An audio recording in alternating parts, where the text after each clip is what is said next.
Hello all. तो आज हम बात करेंगे why you should know where every rupee of yours is going. So अगर मैं आपको कहूँ कि आपके पास दो ऑप्शन हैं, first is to increase your salary और योर इनकम बाय 20,000 और to control your spending by 20,000। So आप क्या चूज़ करेंगे? I think most of the people will choose कि हमारी इनकम 20,000 से बढ़ जाए, एंड यही नॉर्मल सबका सोचना है कि हमारी इनकम बढ़ेगी और हम ज़्यादा वेल्दी होंगे। पर शायद ऐसा नहीं होता, क्योंकि बढ़ती हुई इनकम के साथ साथ हमारे लाइफस्टाइल भी वैसे ही अपग्रेड होती जाती है, और यही लाइफस्टाइल इन्फ्लेशन है। हम सैलरी के साथ हमारे खर्चे ही बढ़ाते जाते हैं। ऐसे हमें कुछ ऐसा समझना चाहिए। मोस्ट ऑफ द पीपल, हमने ज़्यादातर लोग क्या करते हैं, इनकम हुई, हमने खर्चा किया और जो बच गया वो हमने इन्वेस्टमेंट कर दिया। ओके।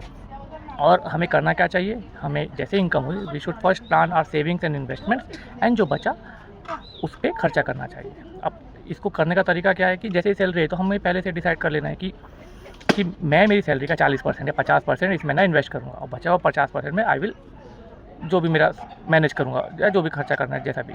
तो और इसका दूसरा तरीका क्या हो सकता है कि आप आपकी नीड, वांट और हमें कंफर्ट, ये चीज़ को समझ लो और इनको प्रायोरिटाइज कर लो। अब प्रायोरिटाइज क्या करना है? पहले आपको नीड को समझना है, देन आपकी वांट को समझना है, एंड देन कंफर्ट को, लग्जरी की तरफ जाने का है।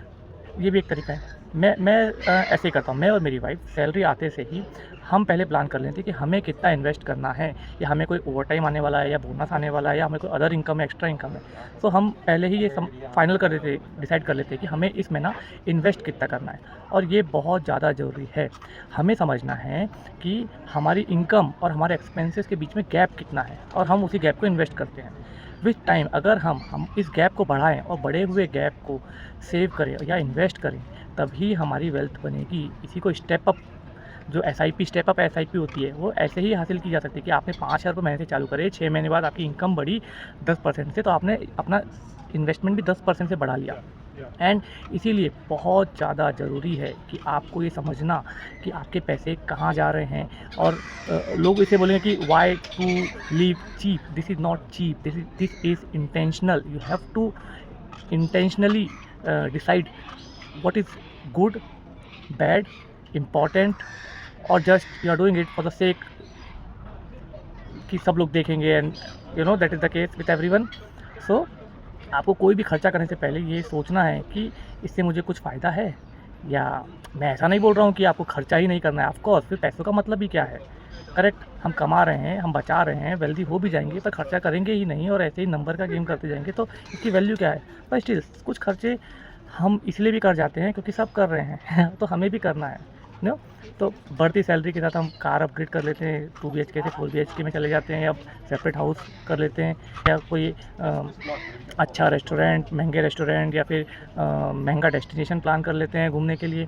तो हमें फ्यूचर को देख सोच समझ के खर्चे तक नहीं है, until you reach to a point जहाँ आप कुछ ऐसा एंजॉय कर सको। So the view guys. So मैं ऐसा नहीं बोल रहा हूँ कि मैं ऐसी कोई जगह पहुँच चुका हूँ, बट मैं भी एंजॉय करता हूँ, मैं भी खर्चे करता हूँ। इसे आप एक एग्जांपल से भी समझ सकते हैं। सपोज़ आप 1 लाख रुपए महीना कमा रहे हैं, ओके, एंड सपोज़ आपके खर्चे 95,000 आप महीने का खर्च करते हैं, तो आप 5,000 रुपये महीना कमा रहे हैं। वहीं अगर आप थोड़ा ध्यान दें अपने खर्चों के ऊपर, एंड उसे थोड़ा लिमिट करके 70,000 रुपये तक भी पहुंचाते हैं फॉर एग्जांपल, सो जो डिफरेंस है वो 3 लाख का हो जाता है। जहाँ आप 60,000 रुपये साल का बचा रहे थे, अब 3,60,000 रुपये बचा रहे हो, तो 3 लाख का डिफरेंस आ जाता है। एंड आपको ये वेल्थ बनाने के लिए एक जर्नी, एक स्टेज तक पहुंचने के लिए आपको ये सब का ध्यान रखना बहुत ज़रूरी है। You only live once, and पैसा तो खर्चा करने के लिए होता है। ये सब बातें तब तक अच्छी लगती है जब तक सैलरी चालू रहती है। एंड वेरी इंपॉर्टेंट, आपके खर्चे ऐसे होने चाहिए कि आपकी आज की लाइफस्टाइल, आपके फ्यूचर प्लानिंग, आपके फ्यूचर लाइफस्टाइल को अफेक्ट ना करे। सो मैं आपको गरीबी के साथ जीने के लिए नहीं बोल रहा हूँ। आप अच्छा खाइए, अच्छा पहनिए, अच्छा रहिए, पर हमेशा फोकस्ड रहिए सेविंग्स के लिए, इन्वेस्टमेंट्स के लिए। एक टारगेट रखिए दिमाग पे और उसी को लेकर काम करिए।